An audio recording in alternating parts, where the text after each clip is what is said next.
اور شداد کی جنت سنی ہوگی، شداد نے جنت بنا دیا تھا دنیا میں، سونے چاندی کی اینٹوں سے محل بنا دیا، اندر باغیچے لگا دیا، نہریں جاری کر دیا۔ پھر اللہ تعالیٰ آیتوں میں فرماتا ہے وَسِيقَ الَّذِينَ اتَّقَوْا رَبَّهُمْ إِلَى الْجَنَّةِ زُمَرًا، پھر جو اللہ سے ڈرتے تھے دنیا میں، متقیوں کی جماعت، ایمان والوں کی جماعت، یہ بھی لائے جائیں گے جنت کی طرف، یہ بھی جماعت در جماعت آئیں گے۔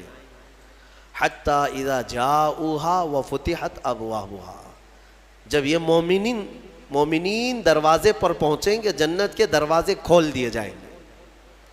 جنت کی خوشبو 500 سال کی مسافت دور سے ہی آ رہی ہوگی، جنت کی خوشبو ابھی 500 سال کی مسافت ہو سکتی ہے، اتنی دور سے جنت کی خوشبو محسوس کر رہا ہوگا مومن، اور جب وہاں پہنچا ہوگا تو پھر خوشبو کا حال کیا ہوگا؟ دروازے کھول دیے جائیں گے۔ وَقَالَ لَهُمْ خَزَنَتُهَا، اور ان سے بھی جنت کے دربان پوچھیں گے، کہیں گے، جیسے دوزخیوں کو جو فرشتے ہیں وہ بہت سخت فرشتے ہیں، دوزخ پر جو مامور ہیں بہت سخت فرشتے ہیں۔ دوزخ کے دربان کا نام حضرت مالک ہے، جو داروغہ دوزخ ان کو کہا جاتا ہے۔ ویسے کئی فرشتے مقرر ہیں، ان میں جو سردار فرشتے ہیں ان کا نام حضرت مالک ہے، وہ سخت قسم کے فرشتے ہوں گے۔ اور پھر جنت کے جو دربان ہیں وہ حضرت رضوان ہیں، جنت کے داروغہ فرشتے ہیں، سردار فرشتے جو ہیں، جنت کے سارے دروازوں کے امور جن کے ہاتھ میں ہیں وہ حضرت رضوان، وہ بھی فرشتے ہیں۔ جب مومنین وہاں پہنچیں گے دروازے کھول دیے جائیں گے، ان سے بھی وہ دربان فرشتے کہیں گے، کیا کہیں گے؟ ویسے نہیں، کیا تمہارے پاس رسول نہیں آئے تھے؟ کیا تمہیں آج کے دن سے ڈرایا نہیں گیا تھا؟ بلکہ دروازے کھولتے ہی وہ کیا کہیں گے؟ وَقَالَ لَهُمْ خَزَنَتُهَا سَلَامٌ عَلَيْكُمْ، فرشتے کہیں گے اللہ کی سلامتی ہو تم پر، آ جاؤ، طِبْتُمْ فَادْخُلُوهَا خَالِدِينَ، مبارک ہو تمہیں، آؤ اندر ہمیشہ ہمیشہ کے لیے۔ جو جنت میں جائے گا وہ بھی ہمیشہ کے لیے جائے گا۔ وَمَا هُمْ بِخَارِجِينَ مِنْهَا، کوئی بھی جنت سے نکالا نہیں جائے گا۔ جنت میں جانے کے بعد پھر ایگزٹ نہیں ہے، کوئی نہیں آئے گا، جو وہاں گیا وہ ہمیشہ رہے گا۔ پھر سارے مومنین کیا کہیں گے؟ سب سے پہلے جنت میں جاتے ہی وَقَالُوا الْحَمْدُلِلَّهِ، سب مومنین کہیں گے الحمدللہ، ہمارے مولا کا، رب ذوالجلال کا، اللہ کا شکر ہے، تمام تعریفیں اس کے لیے ہیں۔ الذی صدقنا وعدہ، جس نے اپنا وعدہ سچ کر دکھایا ہمیں، ہم اس سے دنیا میں ڈرتے تھے اور اس کی جزا میں آج مولا نے ہمیں جنت عطا کر دی۔ جنت کیا ہے میرے عزیزو؟ آج تک اس کو کسی آنکھ نے دیکھا نہیں، کسی کان نے اس کے مثل کوئی چیز سنی نہیں۔ ہاں، مصطفیٰ کریم صلی اللہ تعالیٰ علیہ وسلم سے جو ہم نے سنا ہے جنت کی نعمتیں کیا ہیں، وہاں پر کس انداز سے محلات تعمیر ہیں، ایک ایک محل جو جنتیوں کو دیا جائے گا اس کی دیواریں ایک سونے کی اینٹ سے، ایک چاندی کی اینٹ سے اس طرح تعمیر کی گئی ہیں، زمین مکمل نرم زعفران سے، اور گھر محلوں کے اندر جواہرات، یاقوت، زمرد، لؤلؤ اور نہ جانے مرجان، کون کون سے قیمتی پتھروں سے محل کو سجایا گیا ہے۔ ایک چھوٹے محل کی بات کر رہا ہوں۔ پھر ہر محل کے اندر نہر جاری ہوگی، جنات تجری من تحتها الانہار، وہ ایسے باغیچے تمہیں دیے جائیں گے جن کے نیچے نہریں بہہ رہی ہوں گی۔ وہ نہریں کس طرح کی؟ ان نہروں کے متعلق کہا گیا ہے دودھ سے زیادہ سفید پانی اور شہد سے زیادہ میٹھا ہوگا، اور جو اس سے پانی پی لے وہ کبھی پیاسا نہ ہوگا۔ لا نظمأ بعدہ ابدا، اس کے بعد کبھی پیاس نہ لگے اگر اس سے دنیا میں ایک کسی کو پلا دیا جائے۔ وہ جنت کی نہریں ایک ایک کا، سب ایک ایک جنتی ان سب چیزوں کا مالک ہے۔ پھر اس کے بارے میں سورہ واقعہ میں ملتا ہے یہ کیسے بیٹھے ہوں گے جنتی۔ قرآن پاک سورہ واقعہ پڑھو تو آپ کو سمجھ میں آئے گا۔ ثلۃ من الاولین وقلیل من الآخرین علی سرر موضونۃ متکئین علیہا متقابلین، سریر یعنی دیوان لگائے ہوں گے ان کے، گدے بچھائے گئے ہوں گے، بہت ہی اعلیٰ قسم کے، پوری دنیا کے بادشاہ مل کر وہ دیوان نہیں خرید سکیں گے، ان کے پاس اس طرح کا دیوان کبھی آیا نہیں ہوگا۔ جنتیوں کو بٹھایا جائے، ایک جنتی اس پر مظہری پر بیٹھے ہوگا، متکئین، ٹیک لگائے بیٹھے ہوں گے۔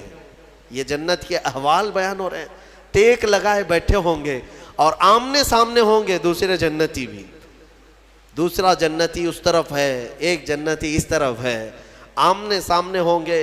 یطوف علیہم ولدان مخلدون، وہاں خوبصورت لڑکے خدمت کے لیے معمور ہوں گی، وحور عین کامثال اللؤلؤ المکنون، اور اللہ فرماتا ہے بڑی بڑی آنکھوں والی حوریں، ایسی جیسے کہ چمکدار موتیوں کی طرح، ایک ایک جنتی کو 70 حوریں خدمت میں دی جائیں گی۔ وہاں پر کیا ہے؟ نہ بیمار ہونا ہے، نہ سر درد آنا ہے، نہ بخار، نہ سردی۔ جنت میں نہ غم ہے، نہ کسی چیز کا خوف ہے۔ خوف کس چیز کا ہوتا ہے؟ مرنے کا ہوتا ہے، موت تو آنی نہیں ہے۔ کوئی چیز چلی جائے گی، فوت ہو جائے گی تو اس کا غم ہے، وہ چیز ہونا نہیں ہے وہاں پر۔ ڈر بیماری کا ہے، بیمار ہونا نہیں ہے۔ پھر پلس کبھی ایسا ہوا کہ پیٹ درد سے آدمی بے چین ہوتا ہے، بے قرار ہوتا ہے، جنت میں نہ کبھی کسی کو پیٹ درد ہونا ہے، نہ کسی کو طہارت استنجا پکانے کی حاجت ہونی ہے، کیونکہ وہ نوری جگہ ہے، جو کھائے گا وہ نور ہی نور ہے، نور ہی نور ہے، اس کا فضلہ نہیں، نور کا فضلہ نہیں ہوتا، کچرا نہیں ہوتا۔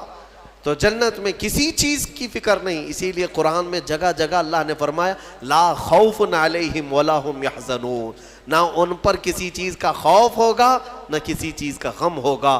اسی لیے میرے عزیزو جنت کی چاہت رکھو، اس سے بڑھ کر کے کیا ہے؟ جنت میں ایک محل کیسا دیا جائے گا پتہ ہے؟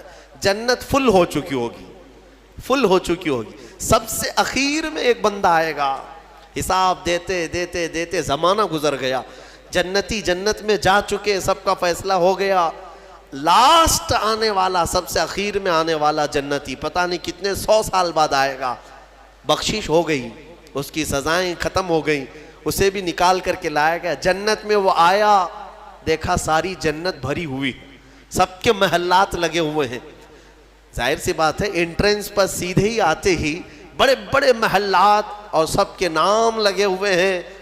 یہ حسرت سے دیکھنے لگا، میں بہت تاخیر سے آیا، مجھے جگہ ملے گی یا نہیں ملے گی؟ سب سے اخیر میں آنے والا جنتی، تو وہ جنت میں اندر آئے گا، رب تبارک و تعالیٰ سے پوچھے گا کہ مولا میری جگہ ہے یا نہیں جنت میں؟ رب تبارک و تعالیٰ فرماتا ہے جنت میں اس بندے سے پوچھتا ہے تیری کیا خواہش ہے؟ جنت میں یہ محلات سب کو جو دیے گئے ہیں وہ کتنے بڑے ہوں گے میں انداز آپ کو بتاتا ہوں۔ اس بندے سے پوچھا گیا، وہ بندہ کہتا ہے میرے لیے کوئی جگہ ہے یا نہیں؟ اللہ تعالیٰ فرماتا ہے اے بندے تو دنیا سے آیا، دنیا میں رہا، زمین پر رہا، زندگی گزارا، وہاں سے آیا، اب تیرے لیے جنت ہو گئی۔ پوری دنیا جتنی بڑی تھی، کیا اتنا بڑا محل تجھے دے دوں؟ جنت میں اتنا بڑا ایک محل تجھے دے دوں؟ وہ خوشی سے مولا کی بارگاہ میں اچھلنے لگا، مولا اتنا بڑا محل، اگر اتنی بڑی نعمت مجھے مل جائے تو کیا کہنے؟ رب تعالیٰ فرماتا اے بندے کیا تو اس بات پر راضی ہے کہ دنیا کے برابر 2 دنیا برابر میں ایک محل دے دوں؟ دگنا، دنیا جتنی بڑی ہے اس سے بڑی۔ وہ بندہ خوشیوں سے جھومتا جا رہا ہے، یہاں تک کہ رب تعالیٰ اضافہ کرتا جا رہا ہے۔ حدیث پاک میں ہے اللہ تعالیٰ نے فرمایا کہ پوری دنیا کے برابر 3 گنا بڑا محل تجھے جنت میں دے دوں۔ وہ اش کرنے لگا، مولا یہ میری حیثیت سے زیادہ ہے اور تیرے فضل کے لیے کوئی چیز کمی نہیں ہے۔ پھر مولا تبارک و تعالیٰ حکم دے گا کہ اس بندے کو جو دنیا سے آیا، سب سے اخیر میں آیا، پوری دنیا کے برابر 3 گنا بڑھا کر کے اسے محل دیا جائے۔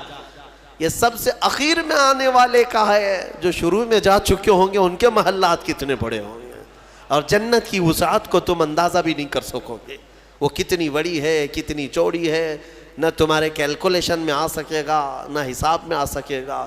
جنت کو کس قدر پھیلایا گیا ہے میرے عزیزوں۔ اب نعمتیں ایسی ہیں کہ اللہ تعالیٰ فرماتا ہے جنتی جب جنت میں جائیں گے کلما رزقوا فیہا من ثمرۃ رزقا قالوا ھذا الذی رزقنا من قبل، جس چیز کی خواہش ہوگی نا وہ ان کا کھانا وہاں سامنے رکھا ہوگا، پھل کھانے کی خواہش، وہ جو کھانے کی خواہش کریں گے جنتی وہ وہاں پر خدمتگار جنت میں لا کر ان کے سامنے رکھ دیں گے۔ اور فرمایا گیا کہ ہر بار ایک ہی قسم کے پھل کی طرح شکل ایک ہی ہوگی اور مزے الگ الگ ہوں گے، ایک ہی چیز لائی جا رہی ہے۔ تو جنتی ہو سکتا ہے آپ نے سیب کھانے کی خواہش کی، لایا گیا، بعد میں کیلا کھانے کی خواہش کی گئی، پھر ویسے ہی سیب کی طرح ہی شکل لائی گئی، پھر بعد میں آپ کو گوشت کھانے کی خواہش ہوئی تب بھی سیب کی طرح ہی چیز لائی گئی۔ تو جنتی کہیں گے کہ یہ کیا ہے، جب جب ہمیں رزق دیا جا رہا ہے ایک ہی طرح کا دیا جا رہا ہے۔ تو رب تبارک و تعالیٰ قرآن میں فرماتا ہے کلما رزقوا منہا من ثمرۃ رزقا قالوا ھذا الذی رزقنا من قبل، کہیں گے وہ ایسا ہی ہم کو اس سے پہلے بھی ملا تھا۔ اللہ فرمائے گا وہ ایسا نہیں ہے، وہ اتو متشابہا، بلکہ اس سے ملتا جلتا ہے، لیکن تم کھاؤ جو تمہارے من میں لذت چاہیے وہ اسی میں مل جائے گی۔ جنت کی نعمتوں کو ہم کیسے بیان کر سکیں میرے عزیزوں؟ پھر اس سے بڑی نعمت یہ ہے کہ جنتی کے لیے اتنی آزادی کہ وہ پوری جنت میں جہاں چاہے گھومے پھرے، سیر کرے، وہاں کے جنت کی نعمتوں کو دیکھے۔ جنتی کی کبھی خواہش ہوگی وہ عرض کرے گا کہ مولا میں سیر و تفریح کے لیے تیری اولیاء کے دربار دیکھنا چاہتا ہوں، اسے لے جایا جائے گا۔ اللہ تعالیٰ کے جو محبوبین ہیں اولیاء ان کے پاس جنتی کو لے جایا جائے گا۔ میرے عزیزوں وہ کیا سہانا منظر ہوگا جب تم غوث پاک کو بھی دیکھ رہے ہو، غریب نواز کو بھی دیکھ رہے ہو، جسے چاہتے ہو اسے دیکھنے کی غرض سے تم جنت میں تفریح کے لیے سیر کے لیے نکلے ہوں گے، یہاں تک کہ جنتی خواہش کرے گا کہ مولا میں تیرے رسول کے صحابہ دیکھنا چاہتا ہوں، مولا میں تیرے انبیاء کے محلات دیکھنا چاہتا ہوں، لے جاؤ اسے ابراہیم علیہ السلام کے پاس، موسیٰ علیہ السلام کے پاس، عیسیٰ علیہ السلام کے پاس، جتنے انبیاء ہیں سب کے دربار میں جاتا رہے گا، جنت میں سیر کرتا رہے گا۔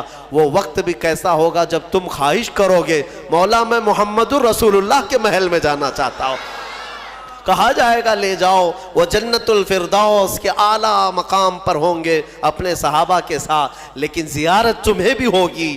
رسول کریم صلی اللہ تعالیٰ علیہ وسلم کے دربار میں بھی جنتی پہنچیں گے، ہر ایک کو دیکھیں گے۔ پھر جانتے ہیں جنت کی سب سے بڑی نعمت کیا ہے؟ سب سے بڑی نعمت کیا ہے؟ جنت کی سب سے بڑی نعمت یہ ہے کہ رب تبارک و تعالیٰ فرمائے گا بندے سب کی تو نے زیارت کی، اب حجابات ہٹاتا ہوں تو میرا بھی دیدار کر لے۔ اللہ رب العزت وہاں پر حجابات ہٹائے گا، اور بندے کے لیے سب سے بڑی نعمت یہ ہے کہ جنت میں بندہ اپنے رب کا دیدار کرے گا۔ وجوہ یومئذ ناظرہ الی ربہا ناظرہ، قرآن میں اللہ فرماتا ہے وہ چہرے کیسے چمک رہے ہوں گے جو اپنے رب کی طرف خوشحالی میں دیکھ رہے ہوں گے، مولا کو دیکھ رہے ہوں گے۔ اور ایک روایت یہ بھی ملتی ہے جنتیوں کو اس دن یہ کہا جائے گا کہ اے جنتیوں آج تم کچھ سننا پسند کرو گے؟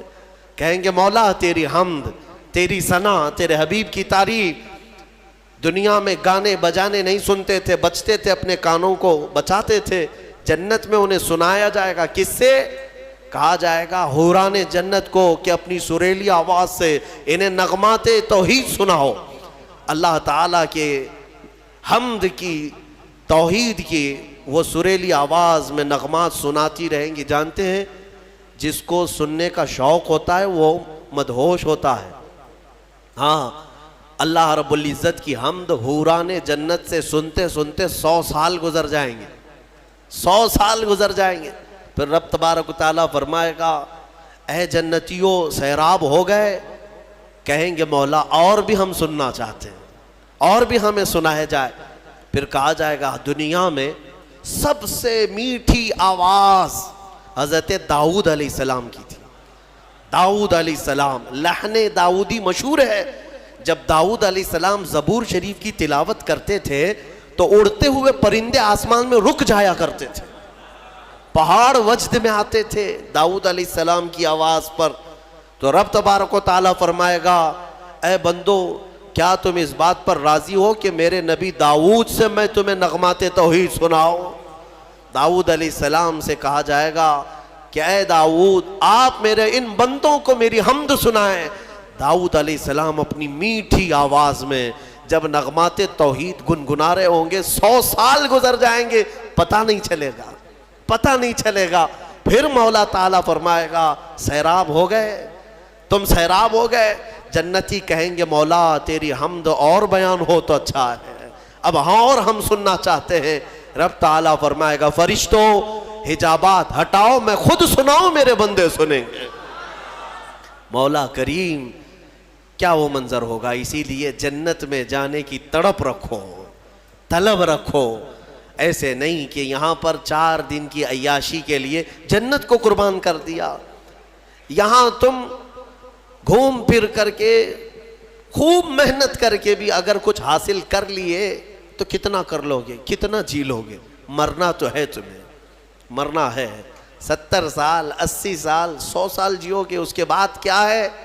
موت تو آنی ہے، اور تمہارے جسم کے ساتھ ہمیشہ خطرہ بنا ہوا ہے دنیا میں، پتہ نہیں آج تو ٹھیک ٹھاک ہوں، کل پتہ نہیں کیا ہونا ہے۔ سردی موت کا سبب بنتی ہے، سر درد جو ہے بڑی بیماریوں کا سبب بن جاتا ہے۔ اچھے خاصے لوگوں کو ہم دیکھتے ہیں اچانک ختم ہو گئے۔ تو یہ دنیا تو ایسی ہی ہے، تم کروڑوں کما کر کے بھی وہ عیش نہیں لا سکو گے۔ ہم نے دیکھا ہے، آپ نے قارون کی جنت سنی، قارون کے خزانے سنے ہوں گے، اور شداد کی جنت سنی ہوگی۔ شداد نے جنت بنا دیا تھا دنیا میں۔ جنت کا مطلب وہ سن کر کے اس نے بھی سونے چاندی کی اینٹوں سے محل بنا دیا، اندر باغیچے لگا دیا، نہریں جاری کر دیا، لیکن شداد اس جنت میں قدم تک نہیں رکھ سکا، اس سے پہلے موت آ گئی، مر گیا۔ مرنے کا ٹینشن تو روز ہے تمہیں آج، جنت میں نہیں۔ یہاں اسی لیے میں کہتا ہوں دنیا پر جنت کو قربان مت کرنا۔ بہت زیادہ اگر تم محنت کر بھی لے جاؤ گے تو چند دنوں کا عیش ہے تمہارے پاس، یہ مال، یہ متاع، یا عورتیں، یہ بچے۔ قرآن کہتا ہے زُيِّنَ لِلنَّاسِ حُبُّ الشَّهَوَاتِ مِنَ النِّسَاءِ وَالْبَنِينَ وَالْقَنَاطِيرِ الْمُقَنطَرَةِ مِنَ الذَّهَبِ وَالْفِضَّةِ وَالْخَيْلِ الْمُسَوَّمَةِ وَالْأَنْعَامِ وَالْحَرْثِ ذَلِكَ مَتَاعُ الْحَيَاةِ الدُّنْيَا۔ اللہ فرماتا ہے لوگوں کے پاس چمکا دی گئی ہیں زینت کے طور پر، کیا؟ شہوت کی خواہش، عورتوں سے شہوت کی خواہش۔ اس کو انسان سمجھتا ہے سب سے بڑی چیز ہے یہ دنیا میں، سب سے اچھا عیش ہے، عورت اچھی مل گئی، خوبصورت۔ بہت سارے لوگ آدھی زندگی عورت کے پیچھے ہی برباد کر چکے، ان کو ایسا لگتا ہے کہ ایک لڑکی کو حاصل کر لینا ہماری آدھی زندگی کا وصول ہو گیا۔ تمہیں پتہ بھی نہیں، یہ تو جوڑے اللہ نے ویسے بھی تمہیں دیے ہوئے، اور اس پر سر کھپانا صبح سے شام، شام سے صبح، بیچارہ پریشان ہے ایک عورت کی خاطر۔ ہم دیکھتے ہیں اکثر نوجوانوں کی زندگیاں اسی میں ختم ہیں۔ وہ اسے محبت سمجھتے ہیں، اسے عشق سمجھتے ہیں۔ دیوانوں، یہ جسموں کے ملاپ کو محبت اور عشق کہاں کرے ہو؟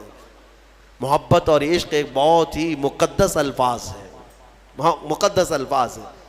ہاں، صرف آدمی اپنے جسمانی سکون کو حاصل کرنے کے لیے، اپنی شہوت کو پوری کرنے کے لیے محبت کا نام دے رہا ہے۔ محبت کیا ہے؟ محبت تھوڑی نہ ہے۔ عورتوں کی خواہش میں آدھی زندگی ختم ہوئی۔ یہ وہی لوگ تو ہیں جو شادی سے پہلے نہ جانے کتنے راتیں جاگتے تھے، پوری رات بات کرتے تھے، پتہ نہیں کتنے وعدے، معاہدے، ایگریمنٹ ہوا کرتے تھے۔ شادی کے 8 دن کے بعد پھر زندگی چینج ہے۔ ہو سکتا ہے چند مہینے اچھے بتا لیے ہوں، اس کے بعد تو اب فون پہ بھی بات نہیں کرتا، گھر پہ بھی بات نہیں کرتا، جو گھنٹوں بات کرتا تھا۔ ہو گئی محبت، ختم ہو گئی، عشق کی داستان ختم ہو گئی۔ کہاں ہے جو تم پہلے اس کے لیے وعدے کرتے تھے، اب کہاں ہے؟ میرے عزیزو، جسموں کے ملاپ کو جو تم نام دے رہے ہو، اسی کو قرآن کہتا ہے حب الشہوات من النساء، عورتوں سے شہوت پوری کرنے کی خواہش ہے، یہ خواہش ہے۔ اور اس کے بعد اللہ تعالیٰ فرماتا ہے والبنین، اور بیٹوں کے ذریعے سے آدمی فخر کرتا ہے دنیا میں، میرے اتنے بیٹے ہیں، میں اس کے اتنے بیٹے ہیں۔ عربوں میں بھی یہی تھا، بیٹے پیدا ہوں تو اس پر فخر کرنا۔ دنیا اس پر فخر کرتی ہے، اسی کو مال سمجھتی ہے۔ والقناطیر المقنطرۃ من الذهب والفضہ، اور سونے چاندی کے زیورات، اس کو سمجھتے ہیں کہ دنیا ہے ہمارے پاس، بہت مال ہے۔ یہ عورتوں کی عادت ہے، وہ اسی ہوڑ میں لگی رہتی ہیں پوری زندگی، بڑھاپا آ گیا، بال سفید ہو گئے، بوڑھی ہو گئیں، لیکن سونے کی ہوس نہیں گئی، ابھی بھی کان کی بالیاں چاہیے، چوڑیاں چاہیے، نتھنیاں چاہیے، چاہے وہ قبر میں جانے سے ایک دن پہلے بھی کیوں نہ ہو۔ اور اماں جی سونا کسی کو دے دیں گی؟ نہیں ہوتا، کبھی نہیں ہوتا، وہ اس کے لیے جان سے زیادہ حفاظت کرنے لگ جاتی ہیں۔ یہ سونا، اس کو بھی قرآن کہہ رہا ہے یہ دنیاوی متاع ہے جس پر تم فخر کر رہے ہو۔ سونے اور چاندی کے زیورات، اندازہ بھی نہیں یہ قبر میں جاتے ہی سانپ بن جائیں گے یہ۔ ہاں، اللہ تعالیٰ فرماتا ہے والذین یکنزون الذہب والفضہ، جن لوگوں نے سونا اور چاندی کو خزانہ کیا، جمع کیا، ولا ينفقونها فی سبیل اللہ، جو اللہ کی راہ میں اس کی زکوٰۃ نہیں دیتے تھے، فبشرہم بعذاب علیم، اللہ فرماتا ہے اے حبیب ان کو دردناک عذاب کی بشارت دے دو۔ جو لوگ سونا چاندی اکٹھا کر کے رکھتے ہیں، کیا کیا جائے گا؟ یوم یحمى علیہا فی نار جہنم فتقوی بہا جباہہم وجنوبہم وظہورہم، اللہ فرماتا ہے قیامت کے دن جہنم کی آگ بھڑکا کر کے ان کی پیشانیاں، ان کے پیچھے کا حصہ، ان کے بازوؤں کو داغا جائے گا۔ یہ سونا چاندی کی ذخیرہ اندوزی پر۔ ہاں زکوٰۃ دے دیا ہے تو پھر 100 تولے بھی پہنے رہو، ہمیں کیا فرق پڑتا ہے؟ اگر اس کا حق ادا کرتے ہو تو پھر جتنا رکھنا ہے رکھو۔ 3 چیزیں، اور اللہ فرماتا ہے والانعام والحرث، سواریاں، ایک سے ایک سواریاں لینا، انسان اس پر فخر کرتا ہے۔ عربوں میں بھی تھا، پہلے بھی تھا، آج بھی، وہ گھوڑے لیتے تھے، اونٹ لیتے تھے، آج تم مرسیڈیز اور آڈی پہ فخر کرتے ہو کہ ہمارے پاس بڑی بڑی کاریں آ جائیں۔ سیم ہے زمانہ، اونٹ اس وقت مہنگی سواری تھی، آج تمہارے لیے مرسیڈیز ہے۔ ان مہنگی سواریوں پر فخر کرتے ہیں آج۔ اور پھر اس کے بعد والحرث، اور کھیتی باڑی، جائیداد، زمینیں، تمہارے پاس کتنی ہے، تمہارے پاس کتنی ہے۔ آج کے زمانے میں اس پر بھی فخر ہے نا۔ ہمارے پاس کئی لوگ تعارف بھی ایسے ہی کرواتے ہیں، انٹروڈکشن، حضرت یہ فلاں صاحب ہیں، ان کے 20 ایکڑ جگہ ہے، ہاں 20 ایکڑ جگہ ہے، اسی پر ان کا پورا انٹروڈکشن ہوتا ہے، تعارف ہوتا ہے۔ یہ بعد میں کہا جائے گا کہ یہ مرد ہیں، یہ انسان ہے، یہ مسلمان ہے، پہلے ہے کہ ان کی 20 ایکڑ جگہ ہے۔ یہ فخر ہے، دنیا میں انہی چیزوں پر فخر کیا جاتا ہے۔ اور اللہ فرماتا ہے ذالک متاع الحیات الدنیا، یہ سب دنیا کا متاع ہے، واللہ عندہ، اور اللہ کے پاس جو ہے وہ سب سے بہتر ہے۔ وہاں کیا ہے؟ اللہ تعالیٰ فرماتا ہے قل اؤنبئکم بخیر من ذالکم، اے محبوب آپ فرماتے ہیں کیا میں تمہیں بتاؤں ان سب سے بہتر کیا ہے تمہارے لیے؟ ان سب سے، یہ جو چیزیں جو تم فخر کر رہے ہو، ان سے بہتر کیا چیز ہے؟ اللہ فرماتا ہے کہ مرنے کے بعد قیامت کے دن تمہارے لیے جنات تجری من تحتها الانہار خالدین فیہا وازواج مطہرۃ ورضوان من اللہ۔ 3 چیزیں اللہ نے فرمایا، تم اگر صبر کر لے جاؤ یہاں پر، وہ باغیچے دیے جائیں گے جن کے نیچے نہریں بہہ رہی ہیں، وہاں کی ہوائیں مست، اور کیف و انبساط کی وہ خوشبوئیں تمہیں مست کر دیں گی۔ پھر کیا ہے؟ وَأَزْوَاجٌ مُطَهَّرَةٌ، پاکیزہ بیویاں دی جائیں گی، پاکیزہ بیویاں جنت میں، ان کے بعد پھر تمہیں خواہش بھی نہیں ہوگی دوسروں سے۔ وَرِضْوَانٌ مِّنَ اللَّهِ، اور سب سے بڑی چیز یہ ہے کہ اللہ کی رضا دی جائے گی۔ مولا اگر راضی تو پھر کیا چیز چاہے تمہیں، ساری چیزیں تمہاری ہیں۔ اسی لیے میرے عزیزوں، خلاصہ میں اس تفسیر کا اس بات پر کرتا ہوں کہ اس چھوٹی سی دنیا پر جنت کو قربان مت کرنا۔ اتنی بڑی نعمت جو تمہارے لیے اللہ نے وعدہ کیا وہ بہت قریب ہے، بہت قریب ہے، بلکہ تمہاری آنکھیں بند ہونے سے پہلے بھی اللہ تعالیٰ اگر تم سے راضی ہوا تو جنت میں تمہارا ٹھکانہ بھی دکھا دے گا۔